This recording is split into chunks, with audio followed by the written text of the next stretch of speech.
आप सबसे निवेदन करते हैं कि सभी लोग ओम अग्नेय शुद्धाय बोलिए। ओम अग्नेय शुद्धाय अस्मान् विश्वानि देवायुनानि द्वान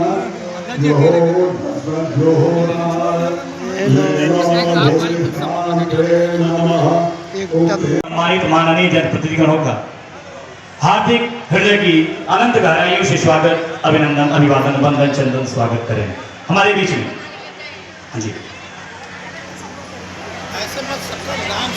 बुला रहे सर ऐसे ही। मेरे जीवन में जैसा भी आएगा सुख दुख है, तेरा साथ है तो मुझे क्या कमी, अंधेरों से मिल रही रोशनी के साथ में अपने जीवन के सुख में जीवन को व्यतीत करते हुए अपने परिवार, अपने कुल, अपनी प्रतिष्ठा, अपनी मर्यादा को बचाए रखने का काम करेंगे।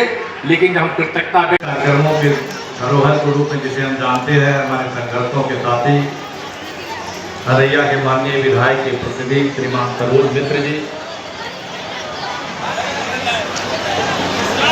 श्रीमान फूलचंद जी, हमारे बड़े भाई श्रीमान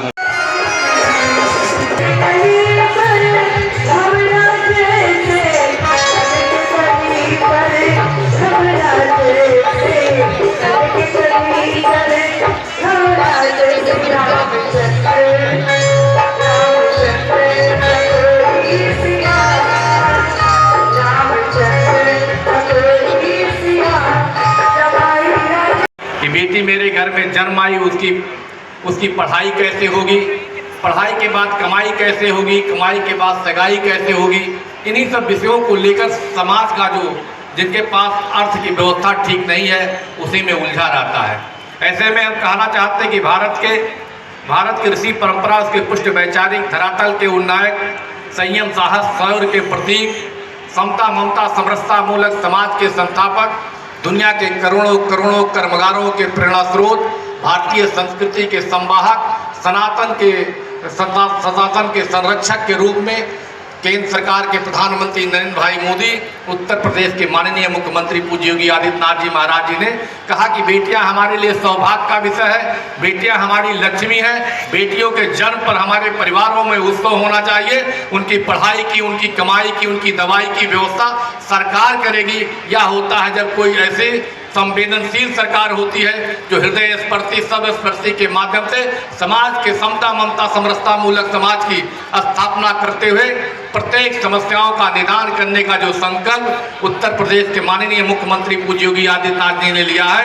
आज के इस अवसर पर हम सबको उनके इस संवेदना को, उनके हृदय स्पर्शी से विचार को, उनके द्वारा गरीबों के लोक कल्याणकारी कार्य के अवधारणा को हमें आज उन्हें निश्चित रूप से शुभकामना अपने उत्तर प्रदेश के माननीय मुख्यमंत्री को भी में चढ़ती है। विदाई के समय अपने माता पिता, अपने भाई, अपने परिवार को देती है। आज एक पिता के रूप में, भाई के रूप में देश के प्रधानमंत्री, उत्तर प्रदेश के मुख्यमंत्री आज हमारे आपके बीच में वो दिखाई नहीं पड़ रहे हैं, लेकिन उनका आशीर्वाद, उनकी मंगल कामना हमारे आपके साथ है।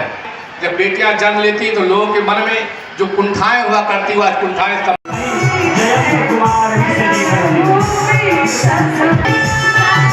स्थापना गोरखपुर से हुई है 2013 में, और 2013 में 13 से लेके अब तक इस तरह का समारोह यहाँ आयोजित नहीं हुआ था।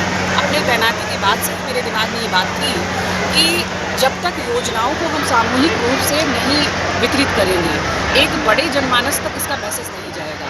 इंडिविजुअली तो हमारे पास इस आयोजन के पूर्व भी करीब 500-600 आवेदन जो कन्या सहायता विभाग के अंतर्गत आए हैं, हमने उनको सेक्शन किए हैं, उनके खाते में पैसे भी भेजे हैं। लेकिन ऐसा बहुत सारे वर्ग हैं जो पंजीकृत तो हैं लेकिन लाभ नहीं उठा पा रहे हैं।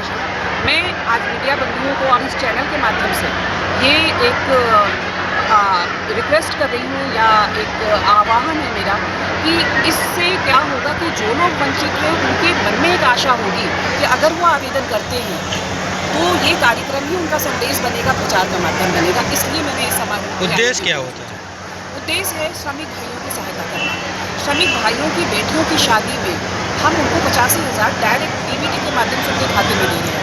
ये स्कीम उन्हीं के लिए है और ये इवेंट होने के लिए है जहाँ पर आपको स्वागत से लेकर विदाई तक का सारा समारोह जो व्यय है वो लेबर डिपार्टमेंट वहन कर रहा है। आज सामूहिक विवाह में मैम कितने लोगों की जो है हमने हमारे पास जो आवेदन आए थे वो लगभग 190 थे।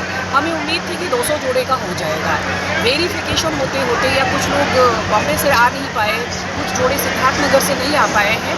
फाइनली वेरीफाइड होने के बाद, सत्यापित होने के बाद, किन्हीं कारणों से ना पहुँचना में हमारे 140 जोड़ों ने आज फेरे लिए हैं यहाँ पर, जिसमें 4 जोड़े मुस्लिम परिवार के हैं, मुस्लिम धर्म से। तो और अगर इसको हम जिले वाइज बांटें तो 12 जोड़े हमारे संत कबीरनगर जिले से आए हैं, 1 जोड़ा हमारा सिद्धार्थनगर से आया है और शेष जोड़े जो हैं वो बस्ती।